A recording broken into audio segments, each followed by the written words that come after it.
হবে এ জন্মে নয়, আগত দাপর যুগে তোমরা সবাই যাবে বৃন্দাবনের ব্রজঙ্গনা হয়ে, আর আমি যাব শ্রীকৃষ্ণ হয়ে।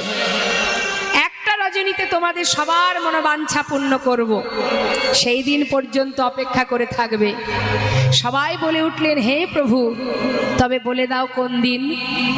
প্রভু বললেন, শুনে রাখো, শরৎকালে পূর্ণিমাতে, শরৎকালে পূর্ণিমাতে আমি যাব তোমাদের আশা পুরাতে। শরৎকালে পূর্ণিমাতে আমি যাব তোমাদের আশা মেটাতে।